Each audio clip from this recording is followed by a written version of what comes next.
এইরকম দিনের খিচুড়ি দরকার নেই, আমি পালাই বলে।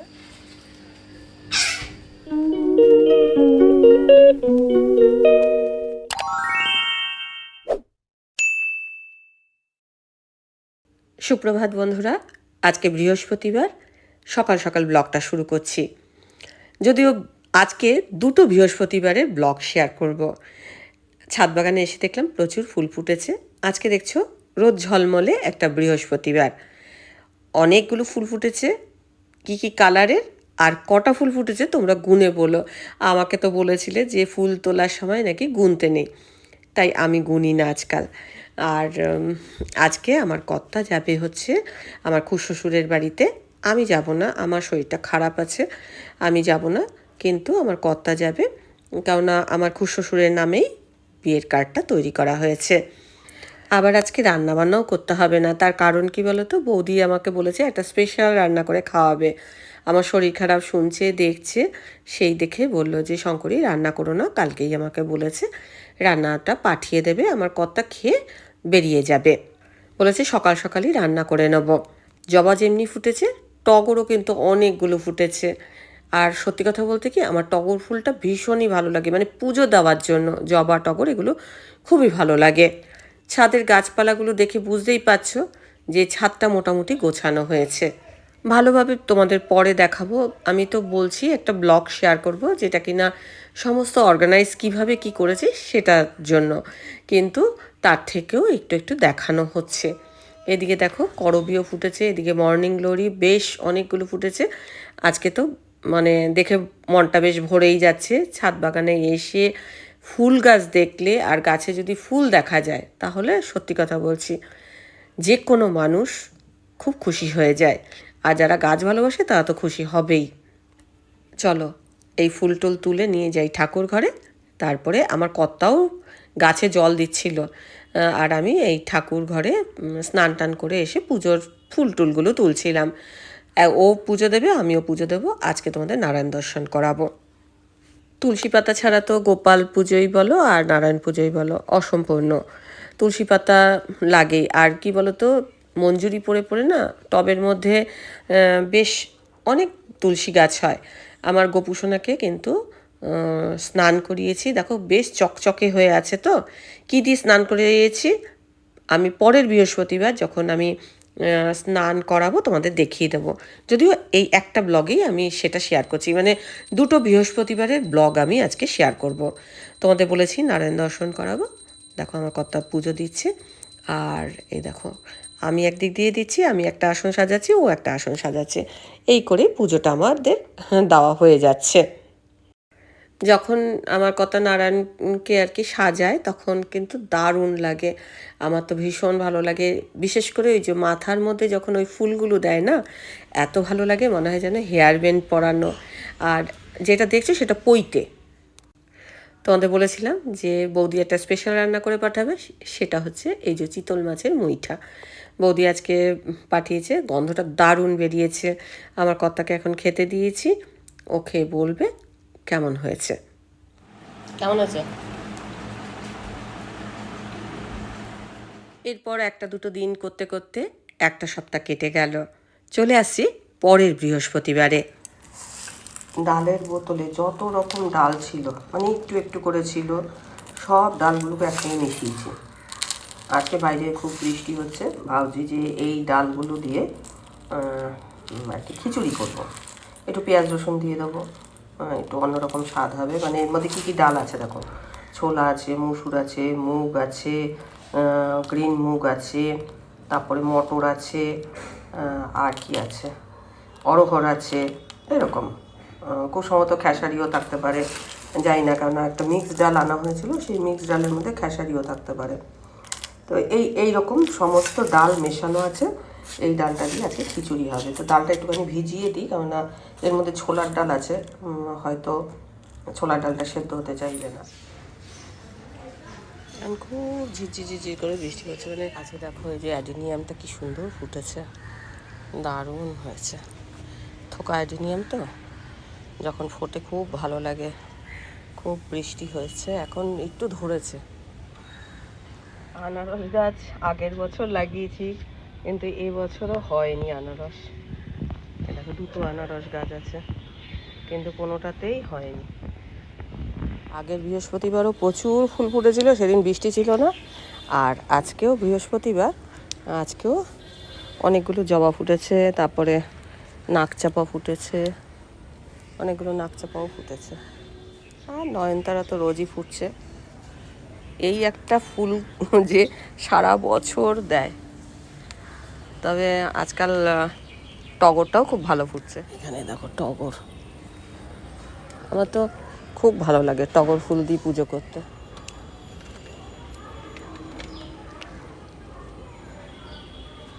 আরেকটা জিনিস দেখাই, এই যে কাঞ্চন ফুল গাছে কুড়ি এসছে। ভেবেছিলাম গাছটা মরেই যাবে, কিন্তু বৃষ্টির জল পেটে এটা একদম তরতাজা হয়েছে। দেখো লক্ষ্মী গণেশ, এখন যা চেহারা দেখছো, আমি এটা একটু পরিষ্কার করব। এটা ঠাকুরের দুটো গণেশ তো রাখা যাবে না, দুটো লক্ষ্মীও রাখা যাবে না, তাই এটা নিচের ঘরেই আমি রাখি। তো এটা কি করব, একটু পরিষ্কার করব। কী দিয়ে পরিষ্কার করবো চলো দেখাই। এখনকার চেহারাটা দেখে নাও, আর পরিষ্কার করার পর চেহারাটা আবার দেখাবো।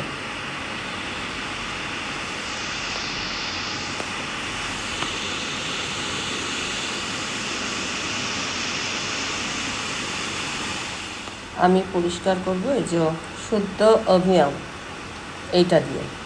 হ্যাঁ, তো এটা আগের বছর আমি কিনেছিলাম ওই জন্মাষ্টমীর আগে, ঠাকুরজিকে স্নান এবং চমককে দিয়ে।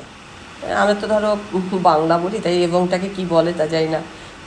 পেস্ট, ঠাকুরজিকে স্নান এবং চমককে দিয়ে পেস্ট, শুদ্ধ অভিয়ান। তো এটা আমি এর আগের বছর শেয়ার করেছি, অনেকেই ওই দোকান থেকে নিয়েছিল। এখানে কি কি আছে দেখো। আচ্ছা, এর মধ্যে আছে হচ্ছে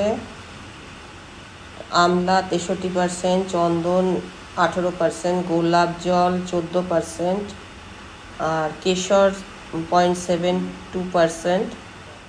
দাম নিয়েছিল 25 গ্রাম, 25টা। দেখো কত রকম ফুটেছে। এখানে নাকচাপাটা তো নিচের গাছে ফুটেছে, সেখান থেকে নিয়ে আসা হলো।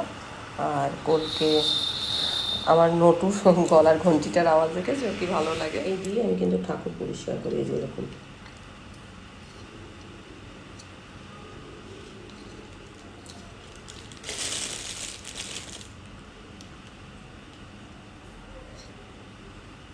লাগলে আবার নেওয়া যাবে। দেখে না খুব সুন্দর, গন্ধটাও খুব সুন্দর বের হয়।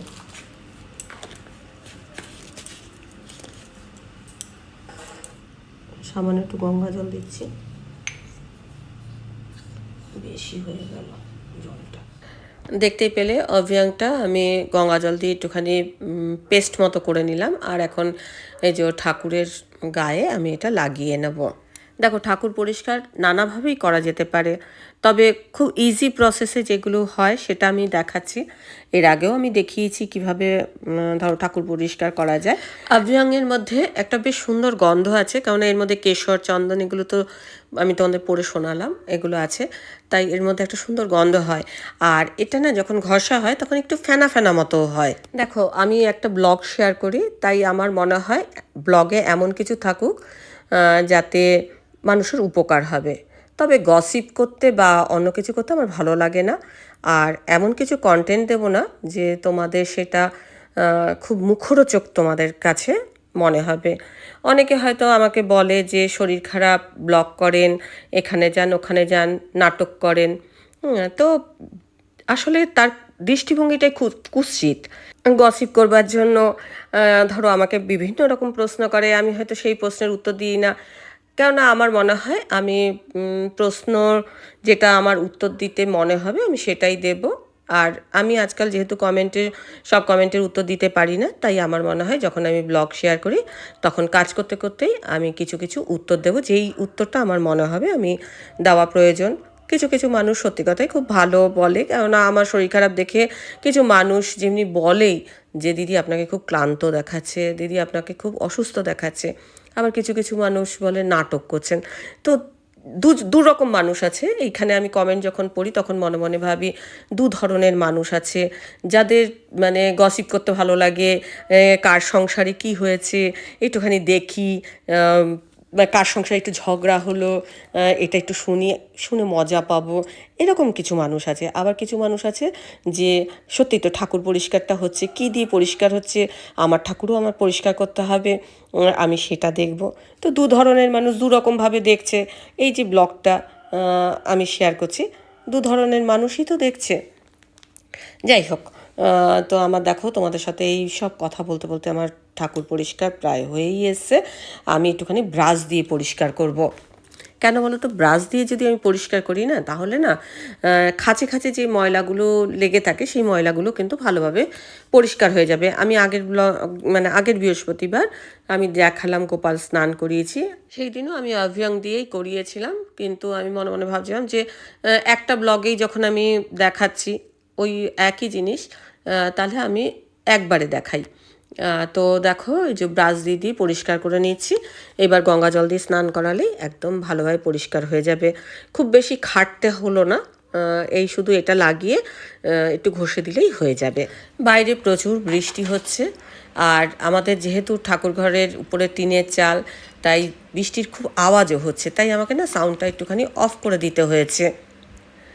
এই দেখো একদম মানে ঝকঝক করছে।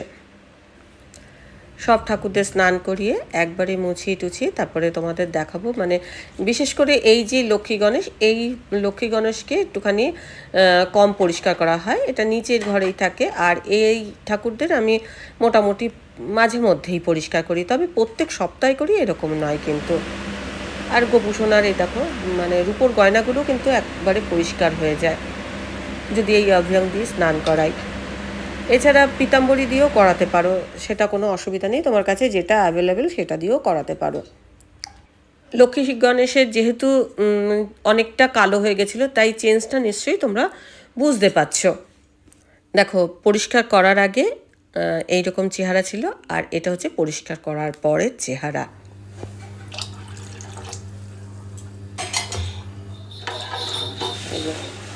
সেদ্ধ চাল, ডাল, আলু সব একসঙ্গে সেদ্ধ চাপিয়ে দিয়েছি। মানে সেদ্ধ চাল, এমনি চাল না, আতপ না, এটা একটু সেদ্ধ হতে টাইম লাগবে। একটু ভিজিয়ে রেখেই গেছিলাম, ভেবেছিলাম ভেজাবো না, কিন্তু মনে মনে ভাবলাম যে না, সেদ্ধ হতে অনেক সময় লাগবে, ঠাকুর ঘরেও কাজ ছিল। এই দেখো, যাই হোক এটা বসিয়ে দিয়েছি। কতটা পরিষ্কার হয়েছে, দারুণ সুন্দর পরিষ্কার হয়েছে, একদম মানে কালো হয়ে গেছিল, এখন একদম চকচকে হয়ে গেছে।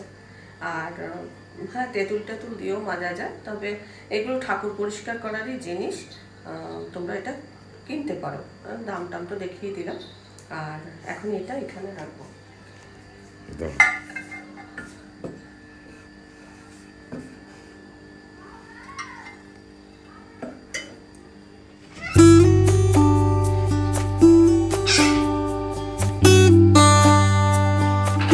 থেকে এসে খিচুড়ি চাপিয়ে দিয়েছি।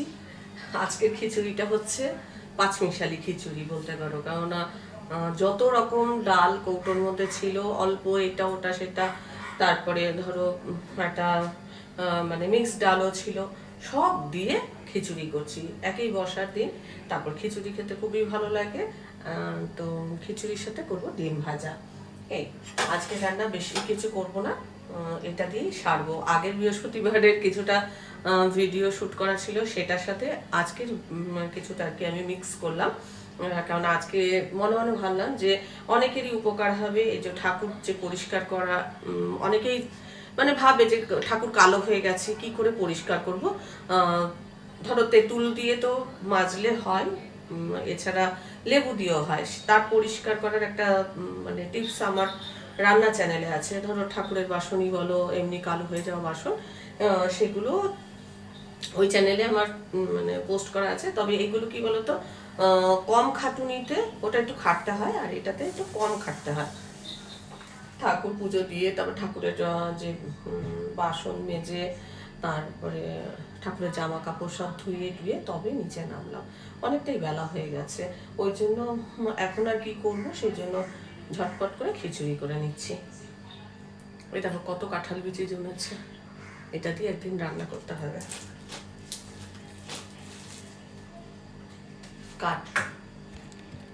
কাঁঠাল বিচি না পোড়া খেতে খুব ভালো লাগে। আগে তো ধরো উনুন ছিল, পোড়া খাওয়া হতো। আমাদের পাশের বাড়ি অনুদি ছিল, পাশে অনুদি বলে, আমরা একদম বাড়ির সঙ্গে লাগোয়া। আমরা না অতটা কি বলতো পাশাপাশি যে আমাদের যে প্রতিবেশীরা ছিল তারা আমরা সবাই মিলেমিশেই থাকতাম। আর ওর বাড়িও যাওয়া ছিল, তো অনুদি ভীষণ কাঁঠাল বিচি পোড়া খেতে ভালোবাসতো। আমার মা যখন মানে উনুনের ওদের আগে একটু গ্যাস এসেছিল, তো পোড়া খেতে পারতো না, তা আমাদের তখনও গ্যাস আসেনি, তো অনুদি কিছু অল্প অল্প করে নিয়ে আসতো, নিয়ে এসে বলতো পিসি পুড়িয়ে দাও না কাঁঠাল বিচি। তো ওই মা পুড়িয়ে দিত, ও খেত। আর অনুদি তখন কি বলতো আমরা না এই মানে ওই পাশাপাশি দিদি বা কিছু আমার মার সঙ্গে ওরা সিনেমা দেখতে যেত, মানে শুধু অনুদি না, আমাদের পাশে আরো কয়েকজন সমাধি ছিল, তারপর টুনটান দিয়ে মানে মাকে ধরতো পিসি চলো না, মানে বড় না হলে তো সিনেমা দেখতে যেতে পারবে না। আর তখন তো এরকম মোবাইলে এরকম অ্যাভেলেবল না যে বসে ঘরে বসেই সিনেমা দেখছে, বা টিভিতে সপ্তাহে চিত্রহার বা শনিবার রোববার সিনেমা, এরকমই একটা ব্যাপার ছিল। আর সন্ধে হলে সিরিয়াল, তো সকলের বাড়িতে টিভি ছিল এরকম অত নয়। তো মাকে ধরতো চল না সিনেমা দেখতে যাবে। এবার আমার মনে আছে আমি অনুদির সাথে গেছিলাম দেখতে, অনুদি আর আমি দুজনে গেছিলাম লাইলা মজনু দেখতে গেছিলাম। তারাটা ওই যে অনুদির চপচপ আর খুব খেতে ভালোবাসে। আমি অনেক ছোট, আর অনুদি আমার থেকে অনেকটা বড় ছিল। তখন আমি আর অনুদি গেছিলাম তারাটা বেজে সিনেমা দেখতে, আর অনুদি অনেক কিছু খাইয়েছিল আমাকে, আমার মনে আছে। আবার আমার মার সাথেও যেত, আমরা যেমনি গেছিলাম কোনি সিনেমা দেখতে, আমি টুংটাংদি সোনা, আমার বোনও ছিল বোধ হয়, তারপর সব অনেকে পাড়ার সবাই এসে গৌরী হলে সিনেমা দেখতে গেছিলাম। এবার আমাদের পাশের বাড়ি কাকিমা টুংটাংদির মা বলছে এই মানে তখন 1 টাকা করে আর কি, করমুক্ত সিনেমা ছিল, 1 টাকা করে টিকিটের দাম ছিল, যে এই টিকিটের দামটা আমি দেবো। তো ওই কাকিমা আমাদের দেখিয়েছিল কোনি সিনেমাটা। এই আর কি ছোটবেলার গল্প হঠাৎ করে মনে পড়লো। এই কাঁঠাল বিচি থেকে দেখো কত গল্প মনে পড়লো, কাঁঠাল বিচি, অনুদি, পাশের বাড়ির দিদি, তারপর সিনেমা দেখা, কত কি মনে পড়ে গেল ছোটবেলাকার কথা। এরকমই হয় মনে হয় যেন স্মৃতি এরকমই একটা সূত্র ধরে ধরে ধরে ধরে কোথা থেকে কোথায় চলে গেছি। এই ডালটা খালি বাকি রয়ে গেল, এইটা দিইনি, এটা একদিন ওই ধোসা টাইপের বা ইডলি টাইপের কিছু একটা করে নেবো।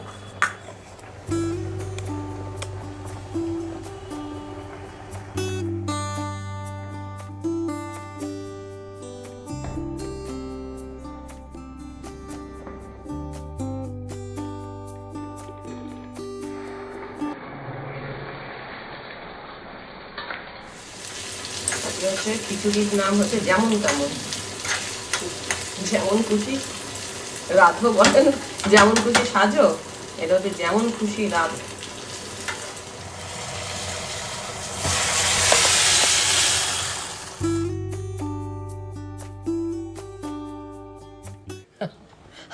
আমার যেমন তেমন খিচুড়ি দেখে বৃষ্টি বলেছে বাবা আমার এইরকম দিনের খিচুড়ি দরকার নেই, আমি পালাই বলে বৃষ্টি উধাও হয়ে গেছে, আকাশ অনেকটা পরিষ্কার হয়েছে, আমার খিচুড়ি হয়ে গেছে যেমন তেমন খিচুড়ি।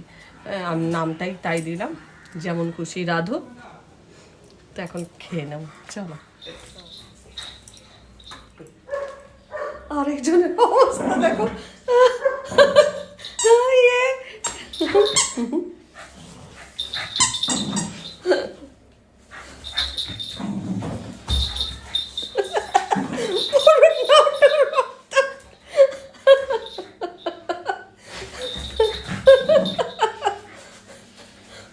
আমি কোন দিকে ক্যামেরা নেব?